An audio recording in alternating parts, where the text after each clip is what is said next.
Good evening, everyone, and welcome to the Gard Arts Center. My name is Gary Ferrugia, and I'm the editor and publisher of The Day. Tonight's debate features incumbent Democrat 2nd District Congressman Joe Courtney and Republican challenger Sean Sullivan.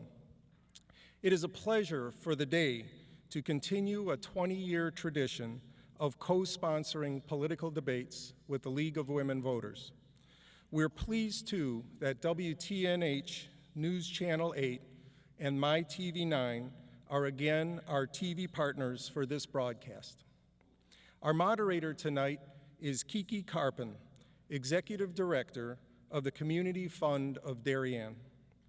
A community volunteer for more than 25 years, she has served as president of the League of Women Voters of Connecticut. Kiki has moderated debates throughout the state, and this is her third appearance on the Gard stage as a moderator. Ladies and gentlemen, please welcome Kiki Karpin. Thank you, Joe. Good luck. Thank you. Thank you very much, Gary. It is my pleasure to serve as moderator of this evening's debate. I'm joined up here by three panelists who will be providing the questions for our candidates. They are Paul Chaunière, editorial page editor of The Day, Ted Mann, political reporter for The Day, and Mark Davis, chief political correspondent of Channel 8. In addition, we have questions that have come from you, our public. Our thanks to all who contributed questions, and our apologies that we will only be able to use a few of them. Now, I'd like to introduce to you the candidates for U.S. Representative for the 2nd Congressional District in Connecticut. From left to right, first we have Congressman Joe Courtney, incumbent Democratic candidate, and on the right, Mr. Sean Sullivan, Republican Party candidate. It is now time for our question and answer session. Our first question will come from Mr. Chaunière. Mr. Courtney, you will be the first to respond. The first question, please. Representative Courtney, according to the 2007 financial report of the U.S. government, the federal government faces a fiscal exposure of about $53 trillion to meet all its obligations: the public debt, military retirement benefits, Social Security, and Medicare, to name a few. That is about $455,000 per American household, and that was before the bailout. What will you do in Congress to start confronting that overwhelming obligation? Thank you, Paul. And first of all, I want to thank the League of Women Voters, The Day, and Channel 8 for hosting which is the marquee event. I probably get in trouble for saying that with other groups, but again, this is a great tradition, as Gary said, and I'm glad we could, again, reconvene. The question which you asked, Paul, regarding the future liabilities of the public finances of this country is a tremendous challenge that we face as a nation. My approach to how to address that is to adopt budget rules which have been used in the past in this country. In the 1990s, the Congress, with actually bipartisan agreement, adopted pay-as-you-go budget rules, which took us from a point in 1991 where we had chronic deficits of a historic level, the highest percentages of chronic deficits that we had ever experienced as a country, and brought that down to zero. In fact, we came down to a surplus situation by 2001. At that point, we were no longer using Social Security surpluses to pay the ongoing expenses of general government. We were actually paying down the debt of this country, and we were in a very strong financial position as a nation to address the demographic challenges that we certainly have before us as the baby boomers get closer to retirement age and begin to draw down on Social Security and Medicare. Unfortunately, over the last 8 years of the Bush administration, we have seen that fiscal discipline thrown out the window. Pay-as-you-go was abandoned during the 6 years that the Republicans controlled Congress under George Bush. The massive tax cuts for top-end income earners, again, destroyed the balance of payments in and out of the government. and obviously taking on wars in Iraq and Afghanistan with no plan to pay for them has added to that situation which you described. I believe very strongly that we should readopt strictly the pay-as-you-go budget rules which were used in the 1990s. This Congress did do that, the 110th Congress, when it opened.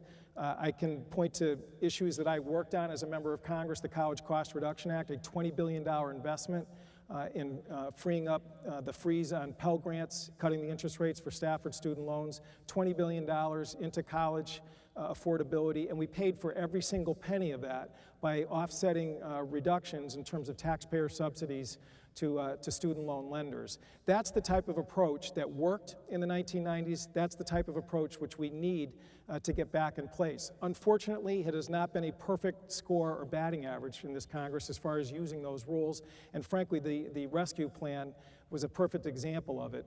A total of $800 billion of complete deficit spending. One of the reasons why I struggled with the request by the administration and the leadership of both parties in the Congress to adopt that measure, and ultimately voted no. Thank you. Mr. Sullivan. Well, good evening, everyone, and I would also like to thank the League of Women Voters and the New London Day and Channel 8 TV for hosting this debate. And I would also like to thank Congressman Courtney for agreeing to debate me tonight. The question was what to do to control spending, and very simply, control debt. I'm sorry, very simply, we must control spending in Washington, D.C. I served my country for 26 years in the United States Navy, and my wife is a school teacher and a union rep. We've raised 4 children. We have been people of modest means, and we learned a long time ago that you must live within the limits of what you take in for income. It hasn't always been easy for me to convince my family members that that was the case, but I did it. And in the Navy, it was even fairly more simple. In the Navy, it was illegal to go over your budget limit. So what we need to do here in this country is simply learn to live within our means. And this is not something that has been happening in Washington, D.C. Now, you would hear from the congressman tonight that it's all the fault of the Bush administration. And I'm sure that will be his theme. 2 years ago, he stood on this stage and he ran against the Bush administration. I expect tonight he will do the same thing.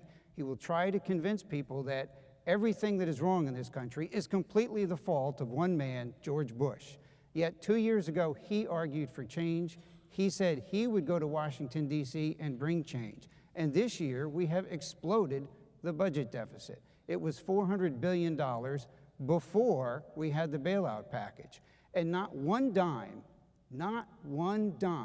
is spent by the President of the United States that is not appropriated for him by the United States Congress. And that is the Congress which Mr. Courtney has a position in and which he follows his leadership. And he follows it with 98% accuracy. So this is something that he and his friends in Congress share the blame for. We are not living within our means. We must live within our means. The United States government should focus on national security. It should focus on truly national problems like energy, and we have a truly national problem there. And it should focus on building infrastructure so that we can improve interstate commerce, which will bring jobs. We need infrastructure in Connecticut, both for transportation and for energy, so we can have good jobs here in Connecticut. Thank you. Any further comments? Yeah, I would just say that it's clear that the structural deficit, which we now find ourselves in again as a nation, is because of the fact that the tax rates in this country were recklessly slashed in 2002 and 2004. And the money trail or the paper trail in terms of where the deficit grew is quite clear in terms of those decisions which were made as part of the Bush economic policies. And again, when you add on top of that an unpaid for military conflicts in Iraq and Afghanistan, those are obviously the biggest challenges that have worsened the public finances of this country over the last 8 years. I am willing to concede that this Congress has not had a perfect score in terms of its fiscal discipline. Again, that's one of the reasons why I stood up to the leadership of both parties and voted no last week. Mr. Sullivan, any further comment? Yes, those reckless tax cuts in 2001 and 2003 lowered the lowest tax bracket in this country to 10%. It eliminated the marriage penalty. Those reckless tax cuts slashed the death tax down to 0. And those reckless tax cuts doubled the child tax credit. Those are all things that are helping American families. Those are all things that are saving the families of the 2nd Congressional District here in Connecticut $3,800 a year. That's not recklessness. That's what we need for our economy. And if we take those away, we will completely cripple the economy. However wounded it is now, it will be even worse if those tax credits are repealed. This is a very important issue for the next Congress of the United States, and is one that I will see that we will not take that money from Eastern Connecticut families. I mean, the fact is nobody's talking about taking away the changes in terms of child credits, marriage penalty. None of those issues are even being discussed at all by anybody in terms of removing those changes in the tax code which took place in the early 2000s. The issue is whether the high-end reductions, which is where most of the budget loss occurred. Again, it's very clear if you look at the reports that have been prepared by the Congressional Budget Office and the Comptroller's Office, which was the report that Paul cited, that's really where the biggest deterioration in terms of the public finances have been. Again, Barack Obama, to his credit, has come forward to the people of this country and said that it is time to rebalance the tax code if we are serious about trying to address really a generational challenge in terms of whether or not it is moral for us to just burden our children and grandchildren with the mountain of debt that Paul described. And I think he's right. Well, Barack Obama says he's going to tax people over $250,000 a year.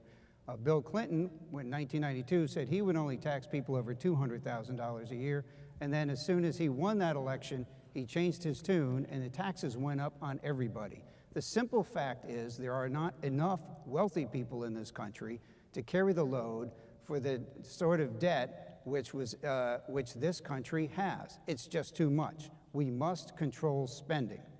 And I'm in complete agreement with that. It's too bad that when we came forward with a Medicare prescription drug reform, which would have allowed the government to negotiate discounted rates for prescription drugs, something that we clearly are overpaying for, we're not able to get the kind of bipartisan support that we should have for something that is just simple common sense, something that's used in the private sector, and something which in Connecticut I spearheaded when I was in the state legislature. It's too bad that we were not able to eliminate the overpayment for Medicare Advantage, the subsidized Medicare insurance product, which the Medicare Payment Advisory Commission has told Congress we are overpaying by 123%.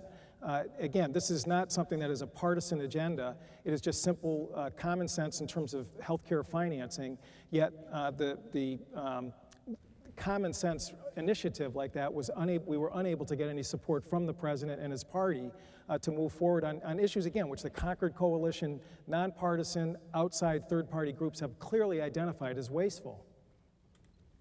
Congressman, for you to speak of nonpartisanship, to me strikes me as simply outrageous. I mean, you have gone to Congress and you have supported a leadership that has a 9% approval rating, and it has that rating for a reason. And that is because every single piece of legislation, with the exception of a handful, including this recent bailout bill, every other piece of legislation was directed along party lines. Partisan fights were picked specifically in order to try and make the other side look bad, in order to try and start from day one after the 2006 elections to run for election in 2008. So here we are, running for election in 2008, and all of the problems that we have in this country, big problems, energy among them, one of the largest problems that this country has for the future, the mortgage mess, which has been written in the paper and reported for over 2 years. And yet nothing happened of significance until there was crisis in the financial markets and in the mortgages, and nothing has yet happened in energy. So to stand here and talk about trying to work across party lines strikes me as something that just doesn't match with your record. Well, I think if you look at the progress that we made in terms of the historic increase in shipbuilding budgeting, which I, on the Armed Services Committee, reached across the party aisle to build support for. If you look at the GI Bill of Rights, which again initially the Bush administration opposed, which again was to modernize the education benefit for returning soldiers from Iraq and Afghanistan to make sure that 100% of their educational benefit would be covered. Again, we had to go up against this administration. We created bipartisanship by not backing down and by pushing forward on an idea that was just simple, basic decency in terms of giving these soldiers the same benefit that their parents and their grandparents had. We fought hard to make sure that the Medicare cuts, the 10% automatic cuts, which were going to hit hospitals, nursing homes, providers, could not stand and could not happen, even though the Bush administration vetoed the measure that would have allowed those cuts to go into place. And thank God for Ted Kennedy that he left his hospital bed in the middle of cancer treatments to break the logjam and get to the 60-vote threshold to get that done. There are times when you have to stand up for issues like Medicare and for college affordability, and the CAFE standards, which again this administration had blocked. We raised it for the first time in 32 years. We built bipartisanship by sticking to our guns and making sure that our agenda was going to go forward. It's true that, people can play games with the percentage votes. It's true that I did vote, to adopt a journal and maybe not agree to a Republican motion to adjourn on many, many occasions, which they filed constantly. But the fact of the matter is, when issues really counted to this district, whether it was the bailout bill, or whether it was the FISA bill, or whether it was the India nuclear treaty, or whether it was patent reform, which would have hurt UConn and would have hurt Pfizer, I stood up against my leadership and made sure that I was focused on the people that I represent from Eastern Connecticut. Well, how about on the issue of energy, Congressman? This district needs energy. We need American energy. We have, here in Connecticut, we have electricity rates that are double the national average, and that is hurting jobs right here in Connecticut. When the congressman went to Washington, D.C., the price of gasoline was $2.50 a gallon, and wouldn't we like to see those days again? But the fact of the matter is, first he told us that he was going to increase, he was against all drilling offshore, and then he said he was going to make the oil companies drill on land they already had, as though they were going to get oil from someplace where they couldn't get oil. It's like going out in your backyard and saying, well, you have a rock garden here, but you plant your vegetables on top of your rock garden rather than over on the soil. You can't tell oil companies to get oil from a place where there is none. But that was his solution.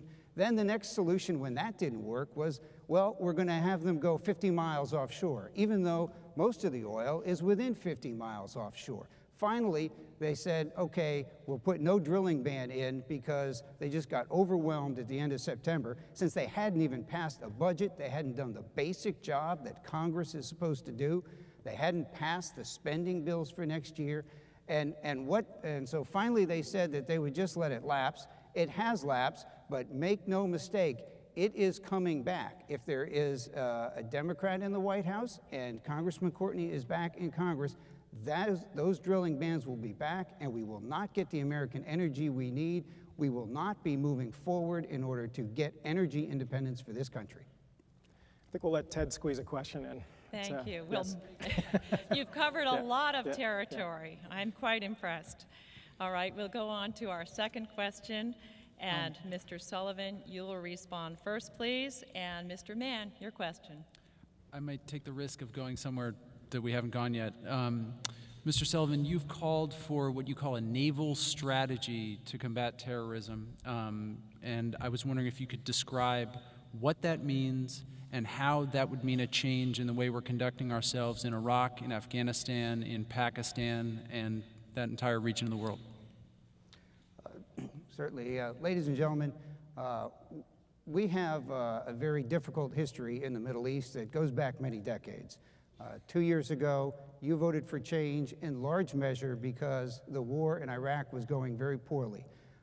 Congressman Courtney stood here and told you that he was going to change the course, he was going to get us out of Iraq. That didn't happen. The President of the United States instead surged troops into Iraq, and Iraq has been made stable over the last 2 years. A very fortunate turn of events, a very good thing. I am very hopeful that within the next 2 years, the American troops will come out of Iraq, as they should. The Iraqi government should stand up on its own 2 feet. It's no coincidence that as security has increased in Iraq, it has decreased in Afghanistan.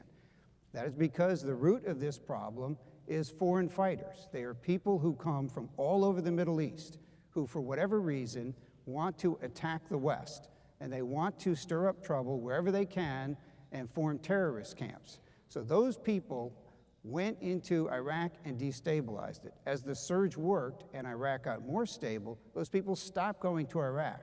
Today, they go to Afghanistan. I am convinced that if we go into Afghanistan with more troops, we will not have the same success that we had in Iraq.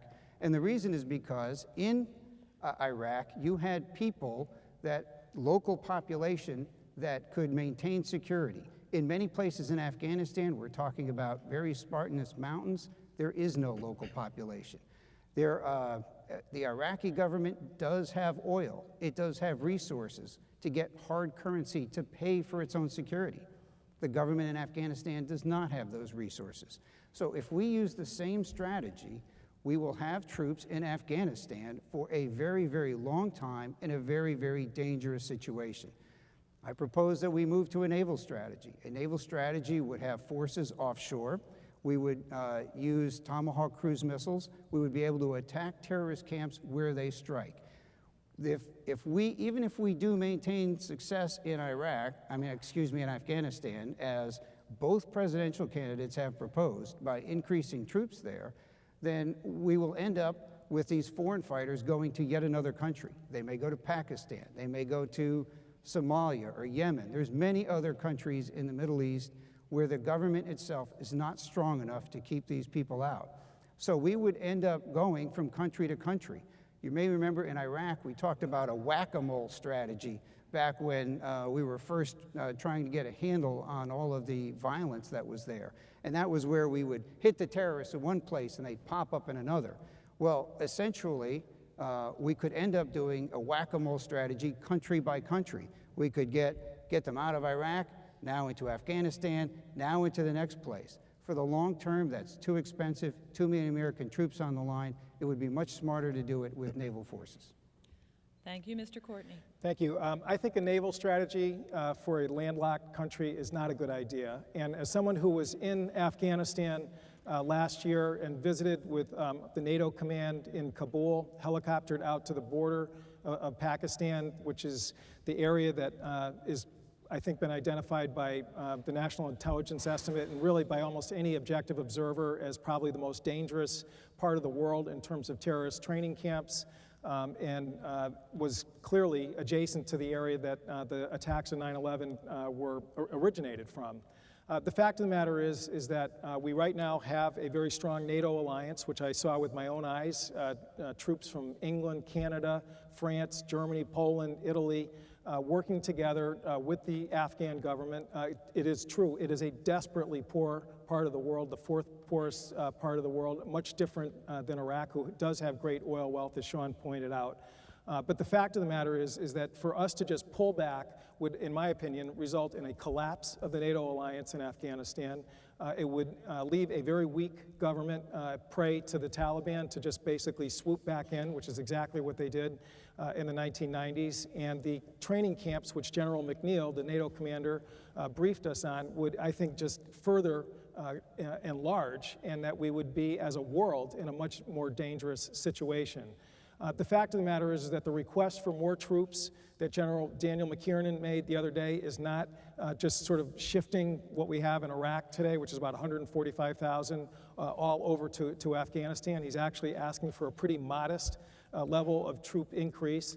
He is also, I think, realistically understands that we must combine that with economic development and assistance for, again, this part of the world which is, again, so poor. Because, as the general said when we were over there, where the road ends, the Taliban begins. When you don't have a combined policy of economic assistance and development, basically you are leaving that very large, dangerous part of the world prey to forces that we know from past experience will come in, enslave women, destroy culture, burn books, and welcome with open arms the al-Qaeda forces that, again, staged the 9/11 attacks from Afghanistan. I agree with Sean that the fact of the matter is that the effort in Iraq did result in a decrease of effort in Afghanistan. Frankly, I think it's going to go down in history as one of the great blunders of American foreign policy and military policy by the Bush administration.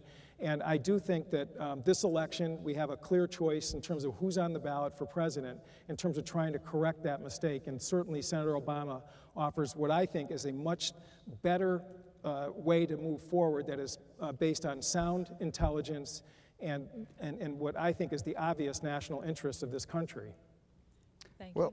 Well, let me respond to several points. First, a naval strategy offshore, despite the fact that Afghanistan is landlocked, does not mean we can't hit that country. We've done it before in 1998. I know, I was there. Now, in terms of what the congressman proposes about leaving this government, we've been nation building for 7 years. This is the congressman who stood here 2 years ago and waved the white flag of surrender in Iraq. And then he spent his entire first year in office waving that flag again, trying to establish a timeline, fighting against the surge policy. He certainly wasn't worried about all of those people when he was trying to pull out of Iraq. So we've had this complete transformation of the congressman from the one who stood here and wanted to get our forces out of harm's way 2 years ago to one who now wants to put forces in Afghanistan where they will be in harm's way for who knows how long. The reason is because this congressman does not have any leadership. He will simply go and say whatever the party is putting out. He is simply going on somebody else's plan and what somebody else says. This is not any independent thought or any leadership. I have a firm background in the United States military and the use of force, and I understand these issues, and I will go to Congress, and I will actually provide leadership and independent thought to Iraq, Afghanistan, and every other problem that this country faces. Well, the 1998 strategy worked real well for this country. I mean, the fact of the matter is that hitting this country from long distance is not something that is going to, in my opinion, create goodwill towards the West. In fact, it's just going to drive civilian populations right into the arms of the Taliban. We know that from every independent expert that deals in that part of the world. And my opinion is based on my own trip to Afghanistan, the briefings that we had, again, with the NATO commanders that were in the field, talking to the soldiers who were out there at the border areas, talking about the frustrations that they have about not having a coherent policy because of inadequate troop levels, to work combined with the Afghan army and with the Pakistan government, which has been a weak partner in terms of controlling that part of the world. But the fact of the matter is that as Admiral Mullins testified before our Armed Services Committee, which I sit on, the fact of the matter is that the reason why the effort in Afghanistan faltered is not because of foreign troops that are coming in there. It's a resurgence of indigenous forces that has cropped up again over the last 2 or 3 years. It's not foreign forces that have cropped up because they've been pushed out of Iraq, which is a pretty far distance away. It's because of the fact that we made a terrible mistake in terms of where our national interest is. Where is the threat? And the National Intelligence Estimate has clearly identified that the threat is in the border areas of Afghanistan and Pakistan and not in Iraq. And that's why I didn't promise the people of this district that Joe Courtney personally was going to stop the war in Iraq. But what I did say to the people of this district was that you're going to have a different kind of member of Congress who is not going to be a rubber stamp for the Bush policies in Iraq. And every time there has been a policy vote or a budget vote in terms of an open checkbook and an open policy to just continue this terrible mistake that the Bush administration has blundered, I have been there keeping faith with the people of this district who voted for me. Thank you. No further comments. Our next question will come from Mr. Davis. And Mr. Courtney, I'll ask you to respond first. You covered so much in your exchanges in the first two questions, I'm not sure there's very much left, but I'll try. You mentioned actually in one of your exchanges that you voted no twice on the bailout, buyout, rescue, whichever word you want to use to describe it. The leadership of Both houses of Congress on the Republican side and the Democratic side wanted this. The Republican president and the Secretary of the Treasury wanted this. But you thought to vote no on it twice. Did you do that because you felt the district was against it, or because Nancy Pelosi gave you a pass to vote on it because you thought it would be unpopular in this election? Neither. The fact of the matter is, as someone who was in my office where we got 4,000 phone calls in the space of about 2 or 3 days, feelings running high on both sides of this issue, from extremely sincere, worried people from the 2nd Congressional District. It was clear to me, and frankly to every other member of Congress, that from a political standpoint, this was a completely no-win situation, because the whole country, frankly the whole world, was watching this vote. And there was just no way that you could sort of come out of this as a political winner. The fact of the matter is there was strong opinion coming from this district in support of this measure as well as in opposition to it. The test that I applied to it is the test that I applied to it when I was a state legislator and what I've done over the last 2 years. That when Connecticut Magazine ranked me the most conscientious member of the state legislature the year I left, they did it because they know I'm somebody who sits down and spends the time reviewing important issues, educating myself in terms of just the legislative language and the policy that's being proposed. And that's exactly what I did both times this vote came up. And in both instances, the two tests which I applied to it, which is number one, is this a plan that can work? And number two, an expenditure of $700 billion when we have so many other unmet needs in this country, is it fair? And in both of those instances, I was not convinced that the Democratic leadership, the Republican leadership, the President, and the Secretary of the Treasurer had made the case, and that's why I voted no. It was based on my own independent evaluation of the plans and my own independent opinion based on the best effort that I could possibly make. And believe me, since that vote has taken place, I have had friends, one of my best friends from high school, I've had supporters of mine who have written angry emails and calls saying how disappointed they are in me. But frankly, it was a situation where, you know, I had to look myself in the mirror when that vote was over, and I still believe today I can do that, knowing that I was true to the best effort that I could possibly give to that very difficult decision. Mr. Sullivan, would you like to respond how you would have voted? Well, certainly. I would have voted against it, but I would have voted against it because I don't believe in giving the Secretary of the Treasury the power to take $700 billion of the taxpayers' money and decide how much he's going to pay for securities that have no market value, which means essentially the Secretary of the Treasury is going to be able to decide what to do with this taxpayers' money, who to bail out, who wins, who loses from this whole thing. I think it's wrong to take the taxpayers' money to bail out Wall Street. I think what we need to do is be taking money and invest in the United States of America. We need to be investing in the people who are going to make this recovery. We have so many needs. We keep hearing you talk about Wall Street versus Main Street. The street I'd like to see invested in is Route 11, right here in Connecticut.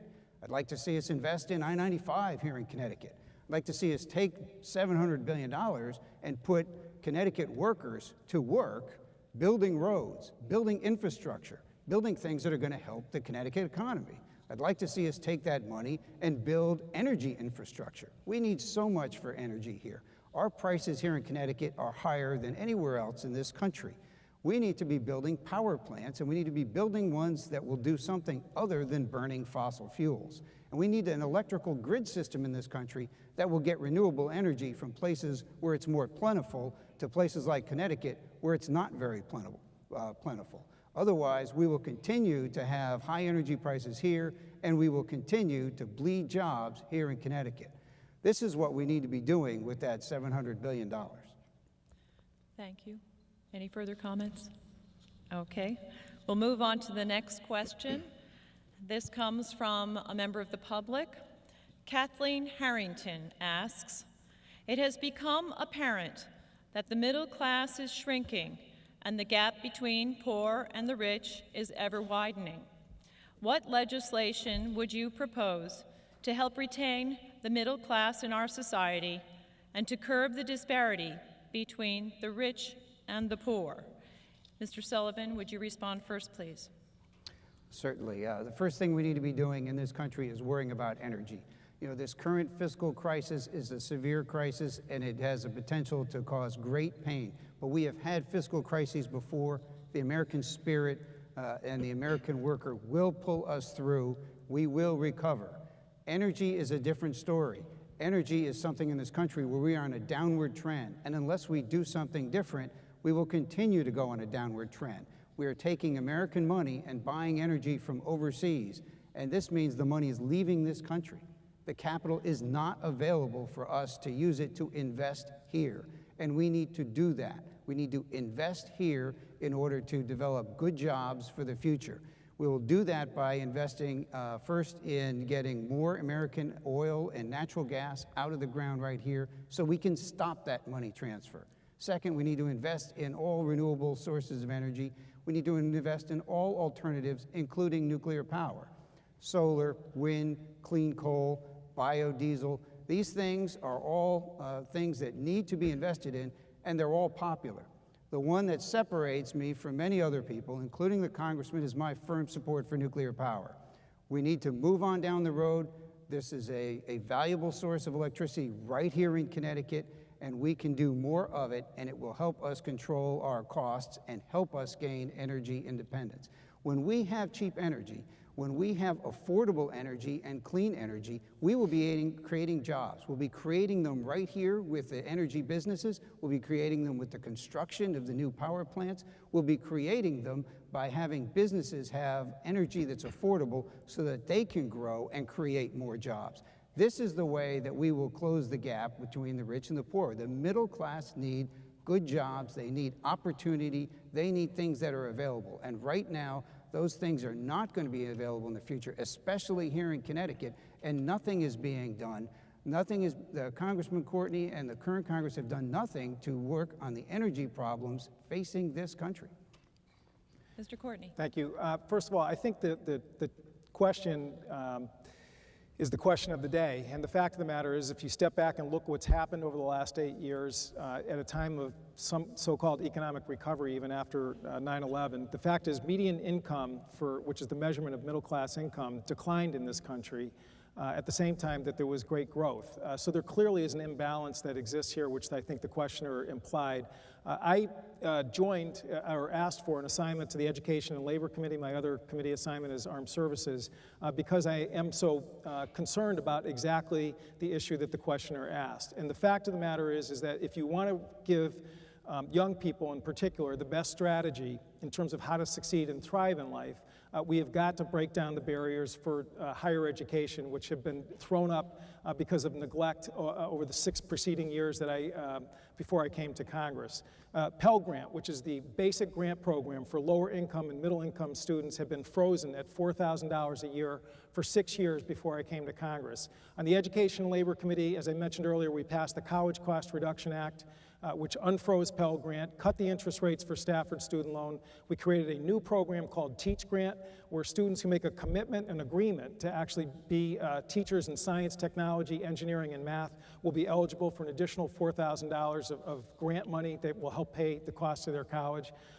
Right now, today, 75% of students leaving high school do so with the intention of getting a higher education degree. Only half are able to do it because of the barriers of cost that exist around college costs. And the fact of the matter is that all the challenges which Sean described, and they're real in terms of energy, in my opinion, if we don't have an educated populace in this country that is going to be ready to run things, because we've got baby boomers that are moving out as a cohort in the demographics of our country, then frankly, the middle class is going to further deteriorate. To take nuclear power as an example, when I was up at Three Rivers Community College the other day, the folks up there which teach that nuclear engineering program, which is a 2-year degree, kid comes out of there and can get a job for $60,000 to $70,000 walking out of there. If you talk to the professors who teach that program, when they step back and look at what the challenges if we're going to have a nuclear renaissance in this country, it's the fact is we don't have a workforce anymore that knows how to run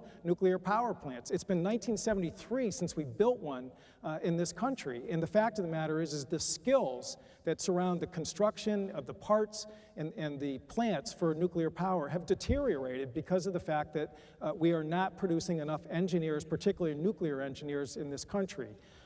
The work that we are doing on the committee that I serve, which is focused completely on strengthening STEM, science, technology, engineering, and math, will, in my opinion, give us the tools to make sure that we can address all of the challenges that face us as a country. And lastly, just to correct you, Sean, when we passed the energy budget last year, it included $18 billion in loan guarantees for new nuclear construction. If you look at the website for the Nuclear Energy Institute, which is the trade association which represents nuclear power in this country, they describe the Democratic budget in this area in terms like excited, enthusiastic, fantastic. I mean, the fact of the matter is, if you go pick up the phone and call Dominion down the road and ask them what's going on in terms of new nuclear construction, they have a permit right now which is furthest along of any other vendor in the country with the Nuclear Regulatory Commission, and it's moving because of the loan guarantees that I voted for and that the Congress approved. So this notion that somehow, nuclear power is something that has been completely rejected by the Congress is flatly untrue. The fact is that we passed a budget which exceeded what the president submitted to us in terms of nuclear, and we gave the loan guarantees, which are now allowing 20 new applications to be filed in front of the Nuclear Regulatory Commission in the last 2 years since Joe Courtney's been a congressman. Well, I've done better, Congressman, than pick up the phone. I've actually gone to Dominion, which, when I went there recently, they told me, despite the fact as one of the largest employers in the district, that you had not been there. That is not true, Sean. And I learned from them about their plans, and I also learned from them that they don't have any plans to expand here in Connecticut, which I find most unfortunate. And part of the issue is that we are not firmly supporting nuclear power. In fact, I have a letter, Congressman, with your signature, dated July 25th of this year, that you sent to a constituent, a letter I will be happy to show to anyone, that says that you cannot support the further expansion of nuclear power. You said that in writing to a constituent. So you yourself have been a roadblock to the expansion of nuclear power. This is an energy source, and it is one of many. I stress that nuclear power is not the be-all, end-all. We need solar, we need wind, but this one is one that we have the ability to do. We have a workforce. I have trained a workforce. I mean, we take these young men into the United States Navy. I did it over and over again. We have the capability to train people to do this job. I know I have personally trained hundreds and hundreds of people to do this job. This can be done. We have that ability. What we need to do is get many of the roadblocks in Washington, D.C., because they are all political. This technology is mature. It is ready. And the roadblocks are all political. We need to get them out of the way. Again, let's be clear here. There are 100 operating nuclear reactors in America today. There's not been a new one constructed since 1973. In the last 2 years, there are over 20 new applications at the Nuclear Regulatory Commission. And if you talk to our friends in Waterford, they will tell you that the new interest that exists right now, which again hasn't for over 30 years, is because we have congressional policies and budget policies which are making these applications viable. And the fact is with my vote, I supported those budgets. The fact is, though, we clearly need to do a much broader array of energy growth in this country that is carbon-free and that's renewable and not dependent on foreign sources.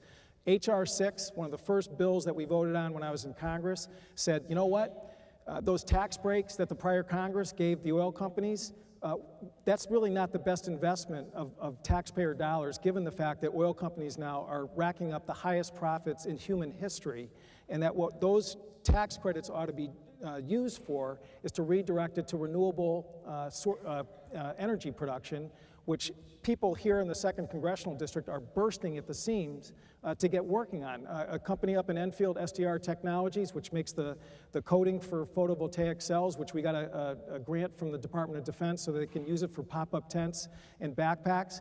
They're going 24 hours a day. But the fact of the matter is that most of their product is being sold abroad because we have not, because of the roadblocks by oil company friends, not been able to get those tax credits in place so that residential buyers and commercial buyers can allow this market for solar to grow the way it ought to in this country. So the fact of the matter is that, when you step back and look at where the effort has been made, where the initiative has come in terms of trying to grow those alternative energies, it is the new Congress. It's starting with H.R. 6 all the way through the end of this last week when the tax credits were passed in an unpaid-for form. I find it amusing that the congressman is going to take credit now for all the stuff that has happened with nuclear power permits in the last 2 years, and not say that the Bush administration came in 2001 and said it was going to start to work on reviving nuclear power industry in this country. So if he wants to take credit for everything that has gone well in the last 2 years based on any Bush policy started in 2001, then let him also take the blame for anything that has not gone well in the last 2 years based on anything that has been happening since 2001. Let him take the blame for the mortgage mess that has happened. Let him take the blame for $4.50 a gallon gasoline. These are all things that have happened since this Congress came to power. Let him also stand up and take the responsibility for that. The cause and effect relationship between the applications and the progress in the permits is directly linked to the budget that the Congress passed. And really, that's the only thing I can say in response to that. Thank you. We'll move on to the next question. Mr. Chaunier, I'll ask you to ask that question. And Mr. Courtney, would you respond first, please? Representative Courtney, do you believe it's the government's role to assure that every American has access to affordable health care? And if so, how do we achieve that goal? I do. I think that there are two basic needs that we all have as human beings if we're going to have any chance of making it as children of God, which is number one, to have access to education and access to health care. These are services which no man is an island. We can't create it and produce it by ourselves. And the fact of the matter is that if we don't provide those basic platforms for people to have in life, then really we don't have a system that, in my opinion, or a country that is truly just. The fact of the matter is that America has a very mixed system in terms of private financing and government financing that has grown up over the years. The high rate of uninsured, which exists right now, 47 million Americans, frankly, I think is not worthy of a great nation, and the unwillingness of this administration to work collaboratively with ideas that I think respect private providers and the healthcare system has been a tragedy. The Children's Health Insurance Program, which President Bush, when he gave his acceptance speech in 2004, said he would extend to every child in America. He said that in New York City. He had his opportunity over the last 2 years to work with Congress and make sure that children, a much larger number of children, not all children in fact, but a larger number of children would actually have access to S-chip, or Husky as we call it here in the state of Connecticut. We sent the president a bill. He vetoed it. There was some complaints about issues which were addressed in a redraft of the legislation. It made clear that illegal immigrants would not be covered by it. Some of the income eligibility limits that states would have been able to opt for were reduced, again, to try and respond to his criticisms. We sent the bill to him a second time. We actually had a veto-proof majority in the Senate, so there was strong bipartisan support from Democrats and Republicans, and we came up 6 votes short in the House, all Republicans who voted to support the president's position. This is a bill which was supported by the March of Dimes, the Catholic Hospital Association, the American Medical Association, the Pharmaceutical Industries of America. I mean, every provider group, every patient advocacy group. You talk to people, again, insurers in the state of Connecticut about this measure, and they frankly are just dumbfounded at the position of the president and his party to block this measure. The smartest healthcare dollar that this country can spend is on kids. The fact of the matter is, in terms of the bang for your buck, in terms of future productivity and their ability to thrive in life, it makes it just foolish for us not to adopt a program which we know is working. We've had 10 years of experience of S-chip, and Husky has been a very good program in this state. But the fact is this bill, which would have expanded the scope of coverage to additional 4 million children, would have strengthened dental coverage, which again is one of the big weaknesses, which if you talk to people out there exists in the program, and would have strengthened mental health coverage. The fact that the president would not even allow us in an incremental basis to move forward as a nation to do what is both moral and smart to cover children was, in my opinion, the biggest disappointment that I've had over the last 2 years. And you see it every day in this district in terms of the damage that bad choices and bad decisions by policymakers on health care are having. My wife, Audrey, is a pediatric nurse practitioner. She deals with children every single day, and the heartbreaking stories that she has to deal with in her occupation because we don't have a system where children have a medical home to make sure that they can grow and thrive. Frankly, it's just, it's scandalous and ridiculous. Mr. Sullivan. Well, there you go again, doggone it. Say it ain't so, Joe. You are bashing George Bush again. I find that hard to believe. Listen, the congressman wants to talk about this S-chip bill. This was the worst example of partisanship gone amok in Washington, D.C.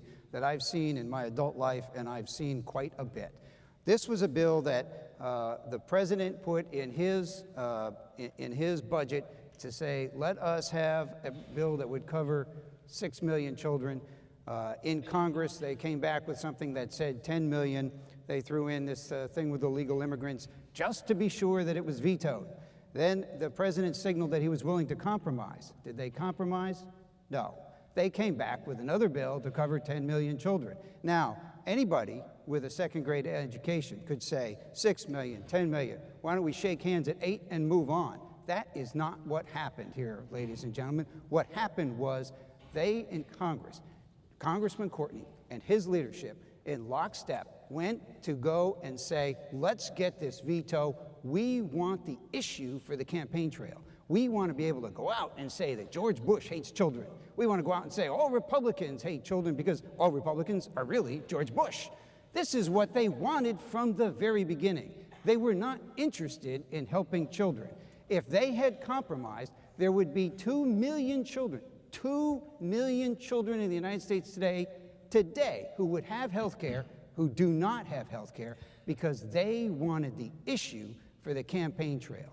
Now, the question was, does the government have a role in health care? Yes, the government has a role.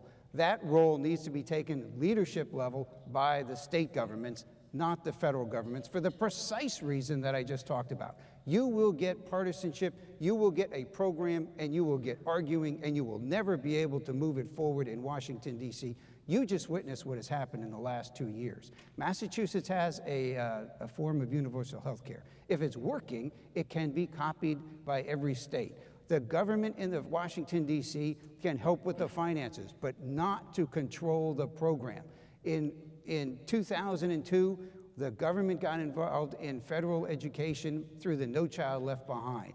And every teacher that I talk to, and I am married to one who I talk to frequently, but every other teacher and educator says to me that there are huge problems with this bill. I think the congressman would agree there are things that need to be changed, but we haven't been able to change it. One of the things he stood on this stage 2 years ago and said he was going to do when elected was he was going to go to Washington and he was going to reauthorize No Child Left Behind and fix it.